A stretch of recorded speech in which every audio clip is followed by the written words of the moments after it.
నీ బిడ్డకు జ్వరం వస్తే ఎంత విలవెల్లాడేది నీ ప్రాణం.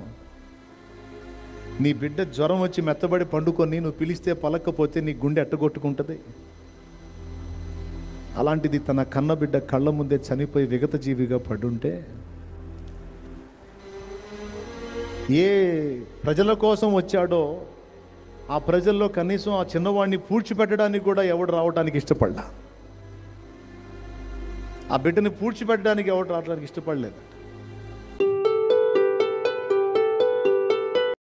ఏసే నా దేవుడు, నా ఊపిరన్నా వదులుతా కానీ నా ప్రభుని మాత్రం నేను వదలను. నా ప్రాణమైన వదులుతా కానీ ఈ చేతులతో మరొక దానికి మొక్కటం కానీ మరో దాన్ని సేవించడం కానీ ఇక నా లైఫ్లో నేను చేయను అనేది మొదటి తీర్మానం. రక్షణ పొందనోళ్ళైతే నేను ఈ రాత్రి తీర్మానం చేస్తున్నాను, రేపు తప్పనిసరిగా రక్షణ పొందుకుంటాను అనేది రెండవ తీర్మానం. రక్షణ పొందుకున్న బిడ్డలు నా జీవితం దేవుని కోసం ఫలించాలి.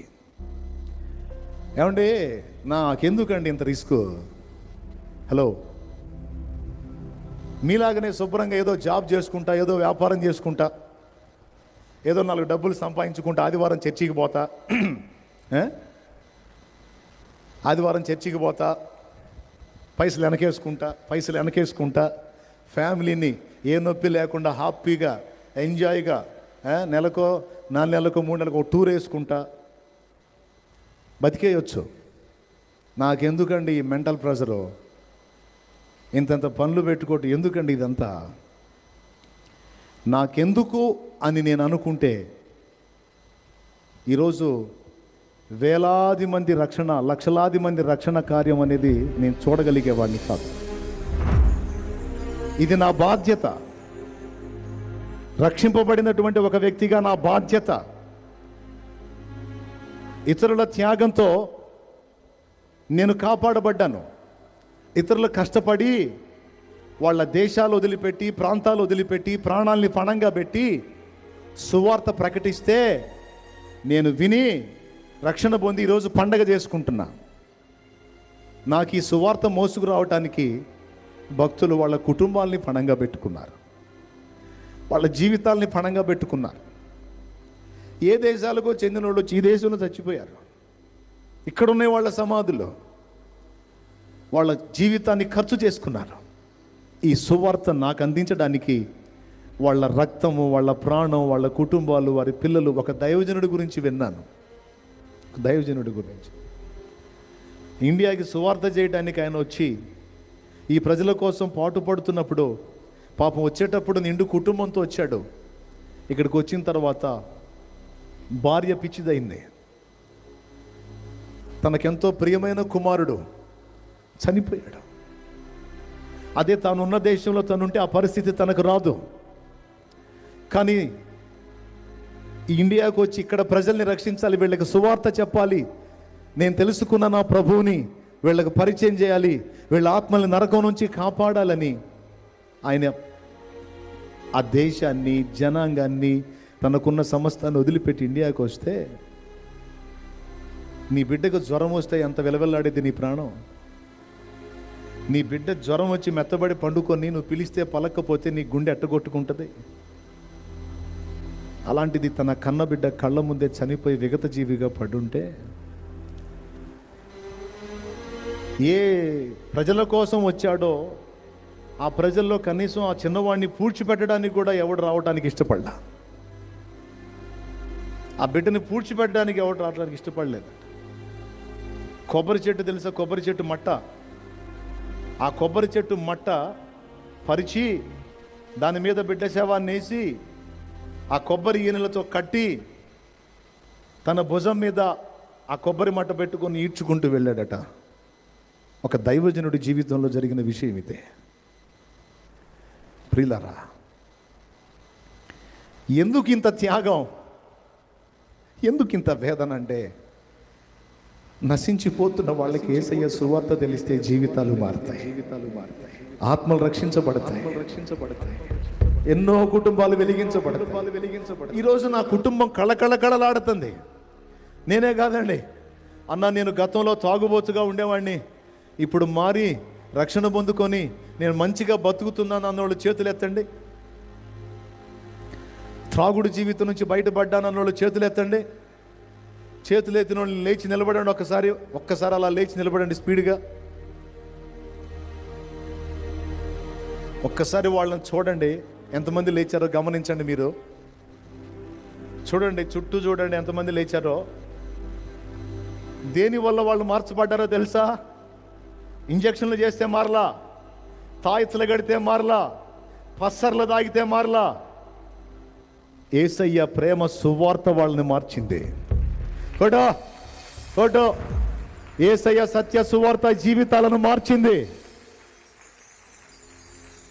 ఈరోజు వాళ్ళ కుటుంబాలు పచ్చగా బతుకుతున్నాయి. కూర్చోండి అన్న. వాళ్ళ చేతుల కష్టార్జితం వాళ్ళ భార్య బిడ్డలు తింటున్నారు, వాళ్ళ తల్లిదండ్రులు తింటున్నారు. ఇది సువార్త ఫలితం కాదా? లేకపోతే ఈ కుటుంబాలన్నీ రక్త కన్నీళ్ళేగా? ఇలాంటి కార్యం వాళ్ళ జీవితాల్లో జరగడానికి కారణం సువార్త వాళ్ళకి అందటం. సువార్త అంటే యేసు ప్రభు చేసినటువంటి కార్యములను గూర్చిన వార్త. ఆ సందేశం అందింది, ధన్యులైపోయారు. ఈరోజు వెలిగించబడ్డారు. దానికోసం ఎవరో ఒకళ్ళ త్యాగం ఉంది. ముగింపులో మిమ్మల్ని అడుగుతున్నాను నేను, మరి నీ త్యాగం ఏంటి? నాకెందుకులే అని నేను అనుకుంటే, నాకెందుకులే ఇవన్నీ నేను అనుకుంటే నేను ఒక్కడినే. కానీ ఒకళ్ళ త్యాగంతో నేను రక్షింపబడ్డాను. మరి నా వంతు త్యాగం కూడా నేను చేయాలి కదా నా ప్రభు కోసం అని నేను అనుకున్నాను, భక్తులు అనుకున్నారు. అంతేకాదు ఈ ఏర్పాటు చేసిన పరిచారకులందరూ అదే అనుకున్నారు. ఇప్పుడు మీరు వెళ్తుంటే రోడ్ల మీద పక్కన నిలబడి అన్నా జాగ్రత్త, అన్నా జాగ్రత్త అంట కేకలేస్తారు. ఎందుకు వాళ్ళకి చాకిరి తెలుసా?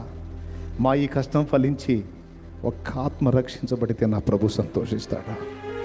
ఒక్క కుటుంబం కాపాడబడితే, ఒక జీవితం వెలిగించబడితే, ఒక గుండె యేసును తెలుసుకుంటే మాకంతే చాలు. ఒక జీవితం మారితే, ఒక బ్రతుకు మారితే మాకంతే చాలు.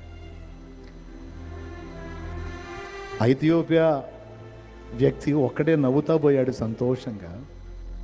పోయి ఏం చేశాడో ఊహించండి. మరి నువ్వేం చేయాలి? దేశాన్ని గదిలించకపోయినా, రాష్ట్రాన్ని గదిలించకపోయినా, పట్టణాలను గదిలించకపోయినా, కనీసం నువ్వు ఉన్న సమాజంలో ఒక ఉద్యమానికి నువ్వు నాంది పలకొచ్చు కదా. కనీసం కొంతైనా నువ్వు దేవుని పని చేయొచ్చు కదా.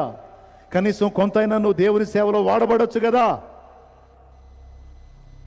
స్వార్థపరుడా, నీ రక్షణ మాత్రం నువ్వు చూసుకొని స్వార్థపరురాలా, నీ బ్రతుకు, నీ బిడ్డల బ్రతుకు మాత్రం నువ్వు చూసుకొని ఇతరులకు దేవుని సువార్తను పరిచయం చేసే పని చేయకుండా, నీ బాధ్యతను నువ్వు నెరవేర్చకుండా నిద్రమత్తురాలివై స్వార్థపరురాలివై బతుకుతున్నావా? సిగ్గుగా లేదా నీకు? నీ నోటి నుండి కనీసం 10 మందికి, ఒక 20 మందికి సువార్తను అందించిన చరిత్ర నీకుందా? దేవుడు నీకు ఇచ్చిన అవకాశాలు వినియోగించుకొని ప్రభువుని గురించి నలుగురికి చాటించిన చరిత్ర నీకుందా? లేకపోతే రాత్రి 7 దేవుని పాదాల దగ్గర పడి 7 ఎంతో మంది త్యాగం సువార్త మోసుకొచ్చారు. నీ త్యాగం నా రక్షణ ఆధారం. మరి నా త్యాగం ఏది ప్రభు? నేను చేసింది ఏది ప్రభు? స్వార్థపరులు చాలామంది ఉన్నారండి, స్వార్థంగా బతుకుతున్నారు. వాళ్ళ వరకు రక్షణ పొందారు, వాళ్ళ కుటుంబాలు రక్షించబడ్డాయి, ఇంకెవడెట చేస్తే మనకి ఎందుకులే అని బతికేస్తున్నారు. ఇలాంటి పరిస్థితుల్లోంచి మనం మార్పు చెందాలి. ఇలాంటి పరిస్థితుల్లో నుంచి మనం రూపాంతరం చెందాలి. మనం సరిచేయబడాలి. దిద్దుకుందాం. మీ అప్పులు తీరతాయి, మీ బాధలు పోతాయి, మీ రోగాలు పోతాయి, మీకు ఉద్యోగాలు వస్తాయి, మీ సమస్యలు తీరుస్తాడు. ఈ చెప్పకుండా ఈ మాట చెప్తున్నాడు ఏందని అనుకుంటున్నారా? దేవుని వాక్యమే నేను చెప్పింది. మొదట ఆయన నీతిని, రాజ్యమును వెతకండి, పిదప అన్నీ నీకు ఇస్తానన్నాడు ఆయన. నీకేం కావాలో నాకు తెలిసి ఏర్పాటు చేస్తా. మొదట ఆయన నీతిని, రాజ్యాన్ని వెతకాలి. వాళ్ళంటే పాస్టర్లలే, వాళ్ళ బతికే అదిలే, వాళ్ళు చెప్తానే ఉండాలిలే. వాళ్ళు చెప్తా ఉంటారు, సువార్త చెప్తాం. మరి నువ్వెవరివి? నువ్వు విశ్వాసివి, నువ్వు చెప్పవా? పాస్టర్ల బతుకదే, వాళ్ళు చెప్పుకుంటా ఉండాలా? ఇతరుల త్యాగంతో నీ దగ్గరికి సువార్త వచ్చింది. మరి నీ త్యాగం ఏది? నేను ఉండలేకపోయా, ముందు నా సమాజానికి మొదలుపెట్టి చెప్పా, నా కుటుంబానికి, బంధుమిత్రులకి ఎవరు వచ్చినా, ఏ అవకాశం అందించినా ఆ అందిపుచ్చుకున్న అవకాశాన్ని ఉపయోగించుకొని వాళ్ళకి దేవుని మాటలు అందించడానికి కష్టపడ్డా. నా ప్రయాస ఫలించి నా దేవుడు ఎంతోమందిని రక్షణలోకి నడిపించాడు. ఈరోజు ముగింపులో మిమ్మల్ని ఒక మాట అడుగుతున్నా.